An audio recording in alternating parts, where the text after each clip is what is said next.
Hello and नमस्कार। स्वागत है आप सबका हमारे यूट्यूब चैनल में। I hope you are very well.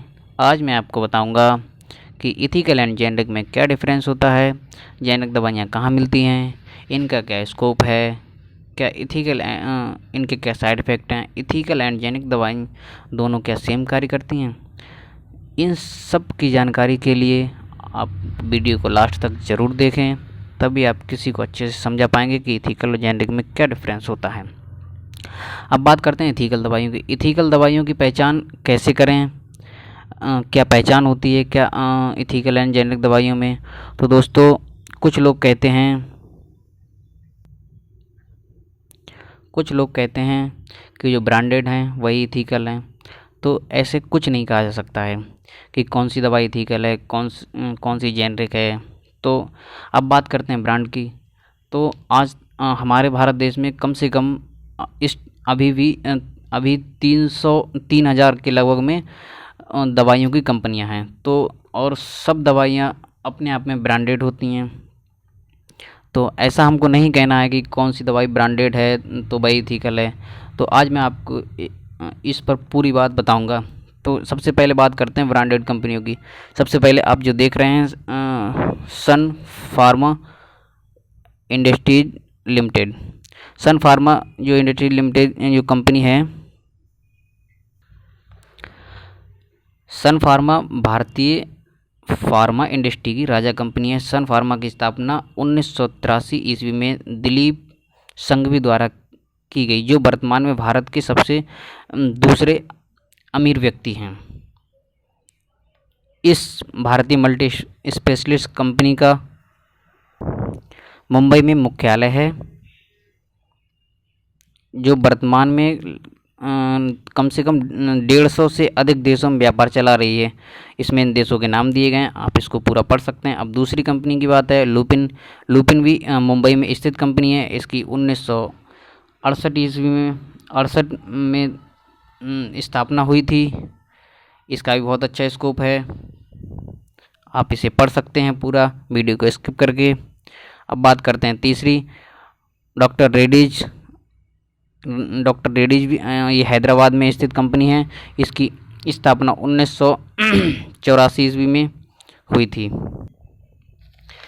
ये डॉक्टर रेड्डीज जो कंपनी है, इसने सबसे ज़्यादा बहुल सफलता प्राप्त की है। यह कंपनी ब्रांडेड ओमेप्रोजिल है, जो अल्सर एवं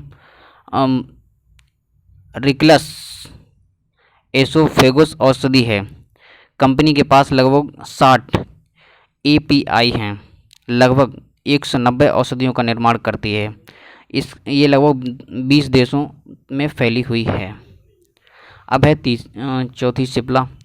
तो सिप्ला जानी मानी तीसरी कंपनी है भारत की। सिप्ला भारत की सर्वश्रेष्ठ कंपनी है, लगभग ये 100-200 देशों में उपस्थित है अभी भी। इसकी स्थापना 1935 में हुई थी। अब है next Aurobindo pharma limited. Aurobindo pharma limited की स्थापना हुई थी 1986 ईस्वी में। इसके आप ये भी बहुत अच्छे एंटीबायोटिक्स बनाती है। इसके बारे में, सारी कंपनियों के बारे में आप गूगल से पढ़ सकते हैं। नेक्स्ट है ग्लेनोमार्क है, कैंडिला है, और टेरेंटो फार्मा है, और डिविश है, ग्लेशनो स्थिम क्लाइन है।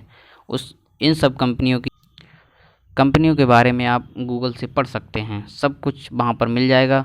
अब बात करते हैं नेक्स्ट, वीडियो की तरफ बढ़ते हैं। ये तो हो गई ब्रांडेड कंपनियाँ। अब मैं बताऊंगा कि कैसे पहचान करेंगे इथिकल और जेनेरिक की। जैसे कि हमने देखा जीरोडॉल एसपी इथिकल अगर है तो उसके ऊपर, नाम के ऊपर जैसे जीरोडॉल एसपी है तो उस पर सबसे पहले आर लिखा हुआ होगा। और कभी भी इथिकल दवाई साल्ट के नाम से नहीं आती है, इसका अपना खुद का अलग ही नेम होता है। ये इथिकल दवाई की पहचान हो गई। जैसे कि मैफ्टल इस्पास देखते हैं।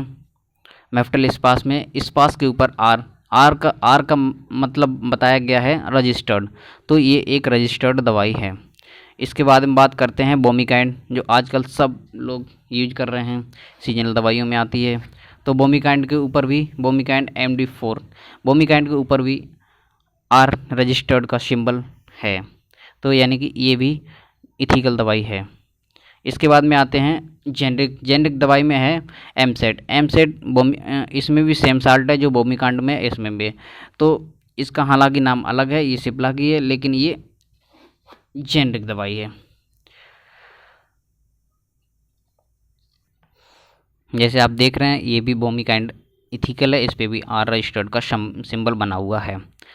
और ये जो पैरासीटामोल साल्ट लिखा हुआ है, स्नेहमॉल, ये जेनरिक दवाई है क्योंकि इस पर किसी भी प्रकार का कोई सिंबल बना हुआ नहीं है। ये डोलो अपने नेम से खुद आती है, ब्रांड नेम है, तो इस पर आर का सिंबल बना हुआ है। आपको कम दिखाई दे रहा होगा इस पर, क्योंकि शायद लाइटिंग कम है। अब बात करते हैं कुछ दवाइयों पर टीएम लिखा हुआ आता है, जिसकी रेबिटाल एच, इस पर टीएम लिखा हुआ आता है। तो इसके बारे में हम टीएम का मतलब इथिकल, टीएम का मतलब ट्रेडमार्क होता है। ये जो रेबिटाल है जिस पर टीएम लिखा हुआ होता है, वो ना तो पूर्णतः इथिकल है और ना ही जेनरिक है। सबसे ज़्यादा एमआर द्वारा बेची जाने वाली यही दवाइयाँ होती हैं। इथिकल दवाइयों के रेट कम होते हैं और जेनरिक दवाइयों के रेट कुछ ज़्यादा ही होते हैं, जबकि जेनरिक दवाइयाँ जो होती हैं वो काफ़ी ज़्यादा डिस्काउंट पर भी मिलती हैं। इथिकल दवाइयाँ फिक्स रेट होते हैं, जितना गवर्नमेंट के द्वारा निर्धारित किया गया जो टैक्स है, जो 18% जीएसटी है, उसके अतिरिक्त अभी 1 अप्रैल से नया टैक्स और अप्लाई किया गया है, वो आपको इथिकल, जेनरिक और टीएम सारी दवाइयों पर ही देना है। अब बात करते हैं कि जेनरिक के प्राइस जो हैं हाई फाई क्यों पड़े हुए होते हैं, पैसे ज़्यादा क्यों पड़े होते हैं। क्योंकि जेनरिक दवाइयाँ जो होती हैं वो एमआर द्वारा बेची जाती हैं, तो उन सब का टोटल खर्चा मिला के, एमआर का आना जाना, उनकी सैलरी वगैरह सब मिला के, इसलिए उनके प्राइस जो होते हैं कुछ ज़्यादा ही डाले जाते हैं। अब बात करते हैं कि जेनरिक दवाइयाँ मिलती कहाँ हैं। जेनरिक दवाइयाँ जो होती हैं भारतीय प्रधानमंत्री भारतीय जन औषधि केंद्र पर मिलती हैं। ये लगभग 50% तक डिस्काउंट में मिलती हैं। ऐसा 50 से 90% तक के डिस्काउंट पे जेनरिक दवाइयाँ आपको मिल सकती हैं। ये भारतीय जन औषधि परियोजना के अंतर्गत प्रधानमंत्री द्वारा दी जा केंद्रों पर मिलती हैं। अब बात करते हैं जेनरिक और इथिकल का क्या सेम काम होता है। हाँ जी, तो इसमें कोई ज़्यादा फ़र्क नहीं होता है। इनके जो साल्ट होते हैं और उनकी क्वांटिटी होती है वो तकरीबन सेम ही होती है, थोड़ा बहुत डिफरेंस होता है। तो हम ऐसा पूर्णतः 100% नहीं कह 100% नहीं कह सकते हैं कि दोनों में ज़्यादा लंबा फ़र्क होता है। कोई ऐसा फ़र्क ज़्यादा नहीं होता है। आपको जो मिल रहा है, जो ज़्यादा डिस्काउंट में, सबसे ज़्यादा अभी भारत में बिकने वाली जेनरिक दवाइयाँ ही हैं, क्योंकि ये हम मतलब लोगों को सस्ती पड़ती हैं, इसलिए इनकी मांग ज़्यादा है मार्केट में। इसी के साथ मिलते हैं कल नेक्स्ट वीडियो के साथ में। अगर आप हमारे चैनल पे नए हैं तो चैनल को सब्सक्राइब कर लें, और जो कल वीडियो आएगी वो आयुर्वेद से रिलेटेड आएगी कि योगी सरकार ने क्या बोला है आयुर्वेद के बारे में। नमस्कार।